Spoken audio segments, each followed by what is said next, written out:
From my experience and what I've seen, a lot of suicidal thoughts are tied really closely in with feelings of shame. And so by shame, I mean feeling unworthy of love and belonging, right? And that can be associated with, making mistakes and feeling like there's no coming back from this, right? I have served an LDS service mission with the church's addiction recovery program, and from that, I had a lot of really powerful experiences that taught me how to deal with my own feelings of shame and helped me see other people overcoming their past. And I saw a lot of incredible stories of redemption and hope from that. When I was in the county jail, you would expect that when you walked into the jail, you would feel the sense of doom and gloom, and that it would be a really dark feeling. But when we met for addiction recovery meetings, there was a lot of women in there who, when they walked in the room, they brought a presence of light with them. And you could tell that they'd had kind of that change in their countenance, that change of heart. And so I could just, from those experiences, I have no doubt in my mind that no matter what mistakes you've made, if you think you've gone too far, you've messed up too bad, you've done terrible things, that none of that has to matter anymore. That you can put those things behind you and you can have, a fresh start.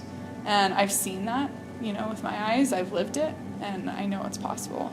So one specific strategy that I learned from addiction recovery process about overcoming shame for me was how do I directly confront those feelings of shame and those thoughts that lead to shame. And so what I did, and this is just one strategy, but it was really helpful for me, was I wrote down all my thoughts on one side of the paper that led to feelings of shame. And then on the other side of the paper, I wrote down, what my higher power would have to say about those thoughts.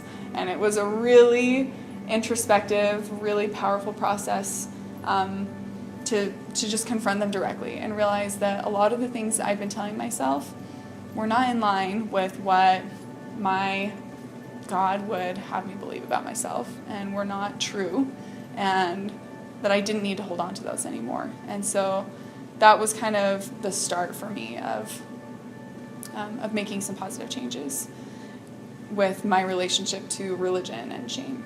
And kind of one last note about shame, and one thing that is proven to be really helpful in overcoming feelings of shame that can be associated with thoughts of suicide, is just talking about it, right? So shame has a lot of power because we feel like we're the only ones who have felt this way, right? We feel like we could never tell anybody what we've done or what we think, or we could never be our true selves because we would never be accepted. And so it feeds off of that secrecy and isolation. But once we bring it out into the light, and once we are willing to talk about it, we realize that we're not alone, and that other people have felt the exact same way. Maybe they've struggled with the exact same things as what we're struggling with. And that brings so much hope and freedom to know that. It reminds me of that scripture that there hath no temptation taken you but that which is common to man, but God is faithful, that he will not suffer you to be tempted above that which you are able. And we focus a lot on the second part of that scripture, right? But in the LDS church. But the first part is really, there is no temptation taken you but that which is common to man. You're not the only one. No matter what it is that you're struggling with or what it is that you've done, you're not the only one. And that by itself is a really freeing thing to know. But you won't know it until you start to talk about whatever it is that you've been thinking or that's been bothering you. So that's the first step.